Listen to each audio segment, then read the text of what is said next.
ನಿಮ್ಮಲ್ಲಿ ಪ್ರೀತಿ ಇದೆ ವಿಚಾರದಲ್ಲಿ ಮತ್ತೆ ಈ ಪ್ರಕರಣದಲ್ಲಿ ಪ್ರಥಮ ತುಂಬಾ ಸೀರಿಯಸ್ ಝೋನ್, ಡೇಂಜರ್ ಝೋನ್ ಇಂದ ಹೊರಗಡೆ ಬಂದ್ರು.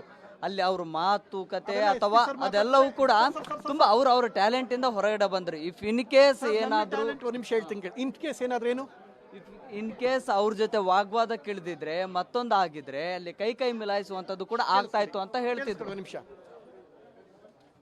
ನಿಜವಾಗ್ಲೂ ಒಂದು ವೆಪನ್ ಯಾವ್ದು ಗೊತ್ತಾ? ಯಾವುದೋ ಗನ್ನು ಲಾಂಗು ಅಲ್ಲ, ಬುದ್ಧಿವಂತಿಕೆ ಇಟ್ಸ್ ಎ ವೆಪನ್. ನನ್ನ ಬುದ್ಧಿವಂತಿಕೆ ಉಪಯೋಗಿಸಿದ್ದೀನಿ ಸರ್. ಅರ್ಥ ಮಾಡ್ಕೊಳ್ಳಿ ಸರ್, ಆ ಸೀರಿಯಸ್ನೆಸ್ ಏನಿತ್ತು ಅಂತ. ನಿಮ್ಮ ಕಡೆಯವರು ಸುಮ್ಮನಿದ್ರೆ ಚಂದ ಸರ್, ಪ್ರೀತಿಯಿಂದ ಹೇಳ್ತಾ ಇದ್ದೀನಿ ಸರ್.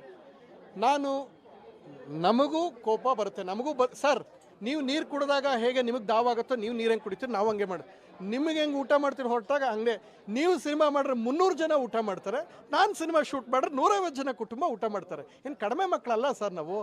ಸರ್ ನೇರವಾಗಿ ಹೇಳ್ತೀನಿ ಕೇಳಿ, ಒಂದು ಕುರಿ ಮೇಯಿಸ್ಕೊಂಡಿದ್ದು ಕೊಳ್ಳೇಗಾಲದಲ್ಲಿ ಚಾಮರಾಜನಗರದಲ್ಲಿ ಕುರಿ ಮೇಯಿಸ್ಕೊಂಡಿದ್ದಂಥ ಹುಡುಗ ಇವತ್ತು ದಕ್ಷಿಣ ಭಾರತದ ಅತಿ ದೊಡ್ಡ ಶೋನ ಜನ ಆಶೀರ್ವಾದ ಮಾಡಿ ಗೆಲ್ಸ್ಕೊಟ್ಟಿದ್ದಾರೆ. ಅಂದರೆ 7 ಸಿನಿಮಾ ಹೀರೋ ಆಗಿದ್ದಾರೆ. ಪ್ರಥಮ ಹತ್ರ ಏನೋ ಒಂದು ಸರ್ಕಿರುತ್ತೆ ಸರ್. ಅದರಲ್ಲಿ 3 ಸಿನಿಮಾ ಮಾಡೋದು, 3 ರಿಲೀಸ್ ಮಾಡಿ 3 ಕಲರ್ಸ್ಗೆ ಮಾರಿದ್ದೀನಿ ಸರ್. ಇದು ಪ್ರಥಮ ತಾಕತ್ ಸರ್. ನಿಮ್ಗೆ ಹೆಂಗಿದೆ ನಮಗೂ ಹಾಗೆ ಇದೆ ಸರ್. ಪ್ರೀತಿಯಿಂದ ಹೇಳ್ತಾ ಇದ್ದೀನಿ, ನಾನು ವೆಪನ್ ಬರೋ ತನಕ ಮಾತಾಡಲ್ಲ.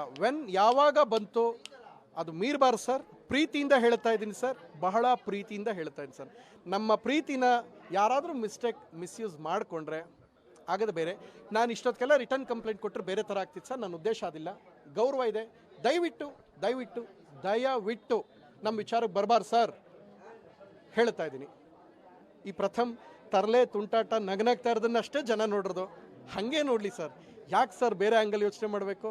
ನೀವು ತುಂಬ ಸ್ಮಾರ್ಟ್ ಇದ್ದೀರಾ, ತುಂಬ ಬ್ರಿಲಿಯಂಟ್ ಇದ್ದೀರಾ, ತುಂಬ ದೊಡ್ಡ ಕಲಾವಿದರಿದ್ದೀರಾ.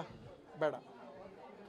ಇದು ಪ್ರಥಮ್ ಅವರ ಮಾತು. ಪ್ರಥಮ್ಗೂ ಕೂಡ ಅಸಮಾಧಾನ ಇದೆ, ಆಕ್ರೋಶ ಇದೆ. ಆದರೆ ಫ್ಯಾನಿಸಮ್ ಅಥವಾ ಫ್ಯಾನ್ಸ್ ಅಂತ ಹೇಳಿಕೊಂಡು ಹೆದರಿಸುವಂತಹ ಪ್ರಯತ್ನಗಳು ಏನಾಗ್ತಾ ಇದೆ ಅದು ಆಗಬಾರ್ದು ಅನ್ನುವಂಥದ್ದು ನೇರವಾಗಿ ಎಚ್ಚರಿಸುವಂತಹ ಪ್ರಯತ್ನವನ್ನು ಕೂಡ ಮಾಡಿದ್ದಾರೆ. ಅದರ ಜೊತೆಗೆ ತುಂಬ ಫ್ಯಾನ್ಸ್ ಆದಂಥವರು ತಾಳ್ಮೆಯಿಂದ ವರ್ತಿಸಬೇಕು. ಜೊತೆಗೆ ಅವರ ಕಲಾವಿದರ ಒಂದು ಅವರ ಒಂದು ಟ್ಯಾಲೆಂಟನ್ನು ಗೌರವಿಸಬೇಕು. ಜೊತೆಗೆ ಅವ್ರಿಗೊಂದು ಬೆಲೆಯನ್ನು ಕೊಡಬೇಕು ಅನ್ನೋಂಥದ್ದನ್ನು ಕೂಡ ಹೇಳ್ತಾ ಇದ್ರು. ಅಗೈನ್ ಎಲ್ಲ ಮಾಹಿತಿಯನ್ನು ಕೂಡ SP ಅವರಿಗೆ ನೀಡಿದ್ದೇನೆ. ಸೊ ಒಂದೊಮ್ಮೆ ಅಲ್ಲಿ ಏನೇನು ಆಯಿತು ಅನ್ನುವಂಥದ್ದು ವಿತ್ ಹೆಸರುಗಳ ಸಮೇತ ನಾವು ಮಾಧ್ಯಮಗಳ ಮುಂದೆ ಹೇಳಿದರೆ ಅದು ಬೇರೆದೇ ಆಯಾಮ ಅಥವಾ ಬೇರೆದೇ ಸ್ವರೂಪವನ್ನು ಪಡೆಯುತ್ತೆ. ಸೊ ಆ ಕಾರಣಕ್ಕಾಗಿ ಏನೆಲ್ಲ ದಾಖಲೆಗಳನ್ನು ಏನೆಲ್ಲ ಮಾಹಿತಿಯನ್ನು ಕೊಡಬೇಕಾಗಿತ್ತು ಅದೆಲ್ಲವನ್ನು ಕೂಡ SP ಅವರಿಗೆ ಕೊಟ್ಟಿದ್ದೇನೆ.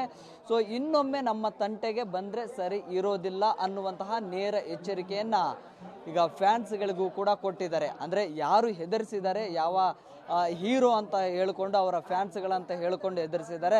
ಸೊ ಅಂತಹ ಹೀರೋನ ಫ್ಯಾನ್ಸ್ಗಳಿಗೂ ಕೂಡ ನೇರ ಎಚ್ಚರಿಕೆಯನ್ನು ಕೂಡ ಕೊಟ್ಟಿದ್ದಾರೆ. ವಿಡಿಯೋ ಜರ್ನಲಿಸ್ಟ್ ರಾಜು ಜೊತೆ Prakash D Rampur, public TV, Bengaluru.